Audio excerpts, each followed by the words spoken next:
Beware. Okay, I'm putting you on notice. Be alert. You buyers and sellers out there, you should be aware that this does exist and you should know about it before you're presented with it. As you can tell, I just chopped my hair off because my hair is thinning and falling out because this business is killing me. And all the tactics I'm going to share with you today actually happened this year. So this isn't back in the 20 years ago when I first started. So it's getting a lot slicker. It's getting a lot more competitive out there. You want to be aware of these tactics. The number one tactic that I see most out there is that you will have an all cash offer presented and they're going to expect a discount and they're going to say, hey, look at my great all cash. I got great buying power. It's going to be real easy for you. So let's go under contract. The seller says, yeah, so great, all cash. I don't have to deal with a lender. Then this buyer starts down the process and then they change their mind and they want to go a small loan on the property because they claim, oh, the rates have gone so high and, I don't want to liquidate all my assets right now, have taxable income. And what's it to you? It's going to, your house is going to be sold. It's going to be no big deal. Okay, people, it is a huge deal.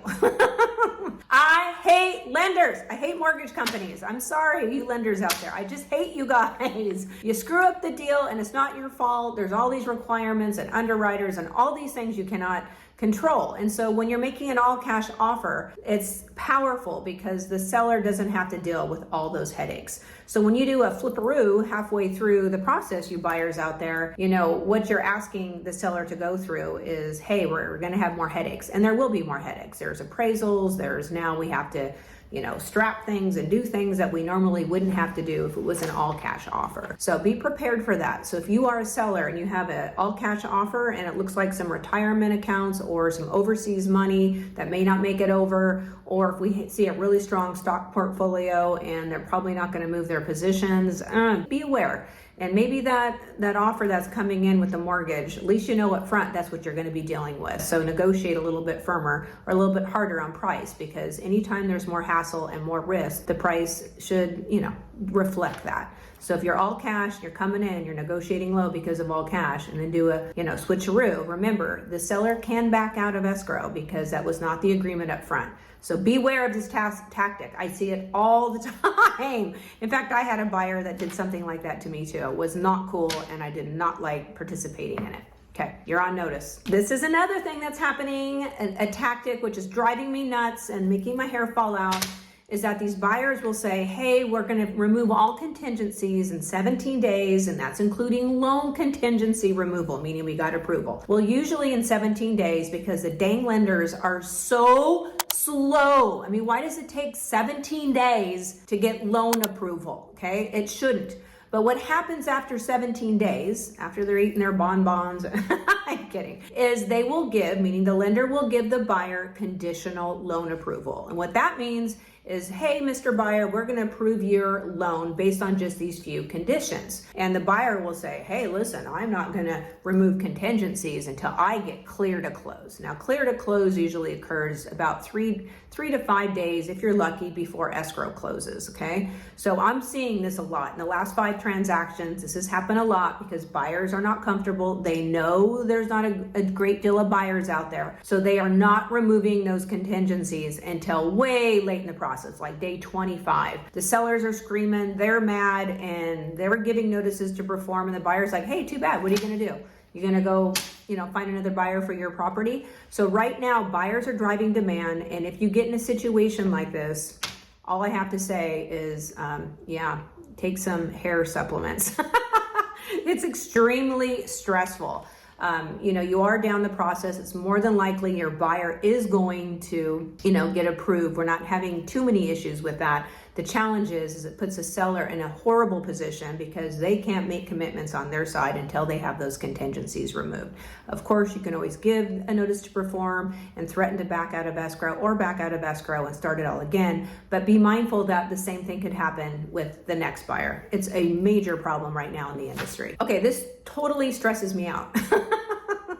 When a buyer will call and ask, hey, by the way, we're closing escrow in a few days. Is there any way I can move some of my furniture into the garage? I mean, all contingencies are removed. You know, can you go ask the seller if they would accommodate that? So my answer is always, heck no, we don't do that. Okay, no, no, no, no, no. And sellers are like, sure, why not? We'll help out. Bad idea. Bad, bad, bad. Okay, so understand that when somebody else, a buyer, puts stuff in your garage or on your property, it is still your property and you are still liable for the property, okay? So what happens if someone breaks in and steals their stuff? Who's going to be responsible for that, right? There's a lot of things that could go wrong. Just trust me on this. So when someone asks to go move their stuff in early into the garage, or hey, we're having things delivered, like, you don't want any part of that as a seller. We don't do that, okay? This is your own property. It's still your property. No one moves in until title has been cleared and we have closed escrow, okay? The other thing we don't do, and I get this all the time, is, hey, can I get the keys a little bit earlier because I'm going out of town? No.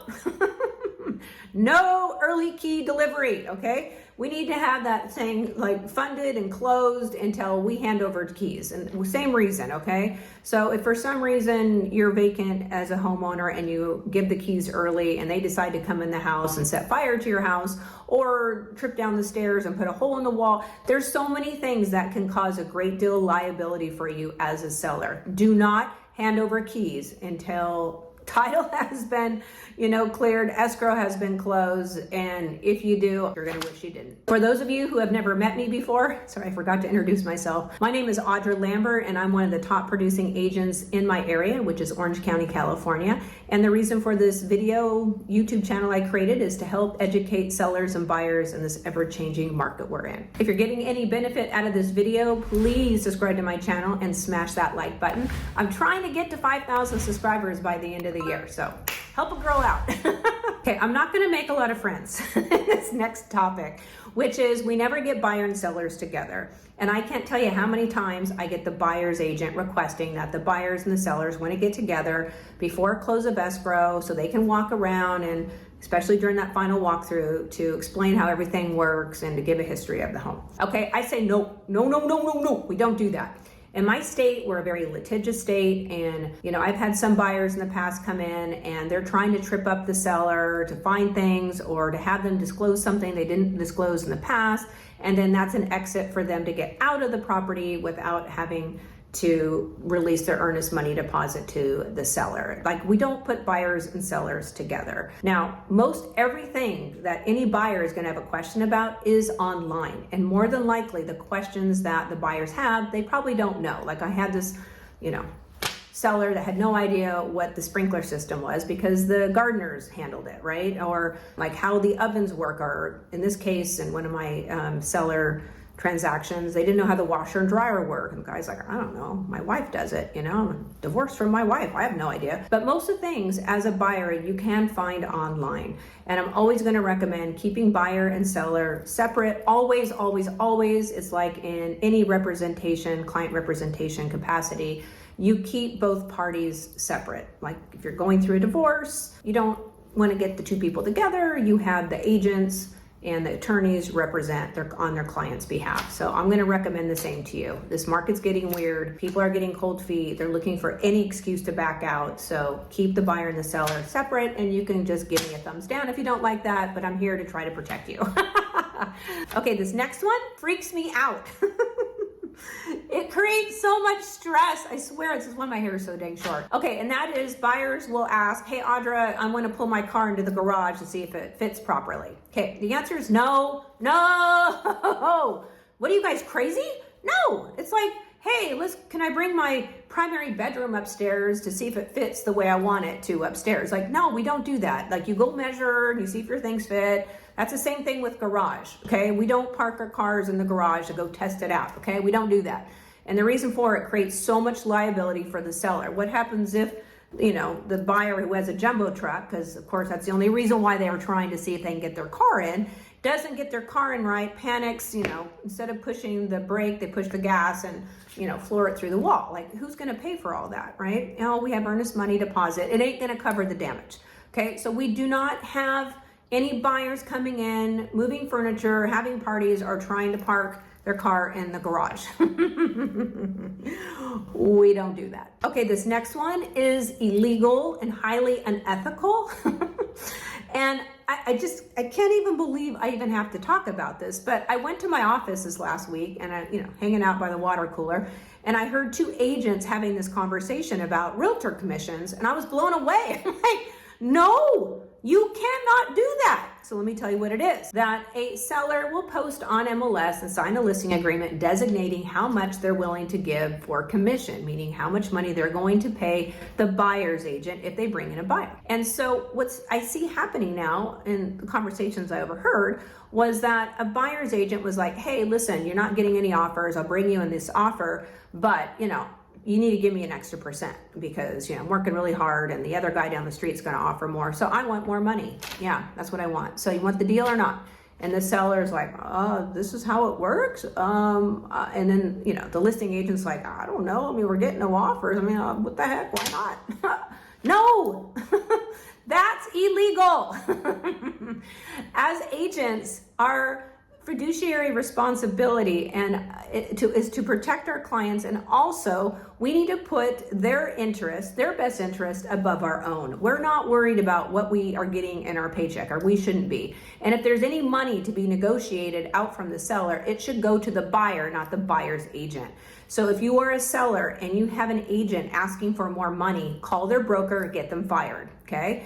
And if you are a buyer, and I would highly recommend that you tell your agent that you want to see on a piece of paper, a closing statement, what they're going to make, because they better not be profiting off you more than what is listed and agreed upon up front, okay? Be mindful of this. The business is getting really screwy right now.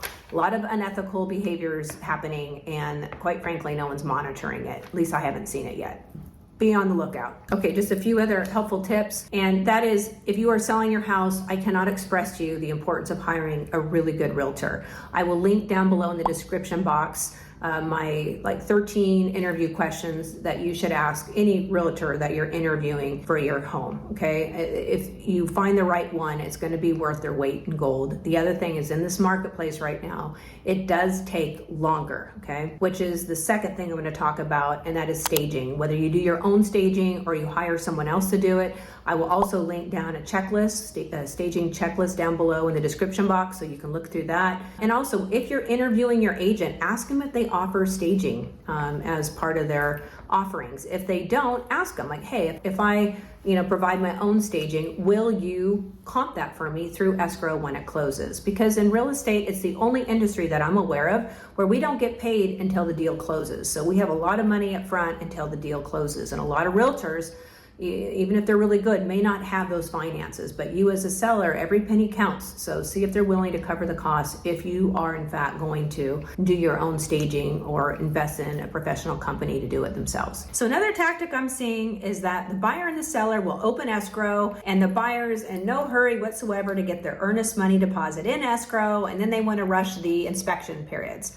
So helpful tip for my real estate warriors out there: you guys are not going to do any of your investigations until the earnest money is in escrow and cleared and verified. Because what happens if the buyer brings some redneck home inspector, and I swear this happened to me, where a home inspector came in, went up in the attic, I don't know if he was drinking or what, and fell through the primary bedroom closet, and there was I can't even tell you what the mess is. Okay, who's going to pay for that, right? So the answer, I won't get into it, but my point though is that you have an unknown person on the property, and there's nothing at risk financially from the buyer. So don't do that. Okay, another tactic I'm seeing lately, which I'm like, am I living in a different world?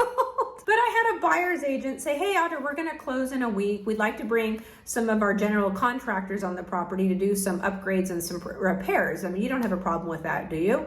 The answer is, yes, I do. And why are you even asking? It's not your property. My God, people, pay attention. No, we don't do that. Well, we just need to fix a water pressure regulator. Then do it on your own time, right? We don't do that during the escrow process. We don't bring any general contractors, any buyers, agents, whatever, handymen to go fix repairs so they can move in it the way they like. I'm sorry, it's not their house yet. You don't know who they're bringing in, and it creates a great deal of liability for the sellers, okay? No, when in doubt, say no. It's even more important now than it ever has been to hire an excellent realtor. And when you find a good one, they will be your forever realtor, okay? They'll save you a ton of money, ton of time, and they'll be your best buddy. But please, if you are selling your house, interview at least 3 agents. I will link 13 questions down below that you should be asking your realtor. And also, you know, right now it's taking a lot longer to sell a property with rates being so high. There's not a lot of buyer demand. I'm a big proponent of staging. So, you know, when you're interviewing these realtors, ask them if they will provide staging services. A lot of sellers don't even think to ask that question. And some of them, the realtors will say, listen, I just don't have the finances, but once we close escrow, I can credit that back to you. Anyway, have that conversation. I think it's an important one. Once again, I have a staging checklist link down below for those of you who are doing their own staging, or for those that are hiring staging, but there is some preparation that you need to do. Well, that's it for me today. If you got any benefit, please smash that like button and subscribe to my channel. It would mean the world to me. And please don't hesitate in reaching out to me with any of your questions. I really enjoy helping you. All right, I'll see you in the next video. Have a good one.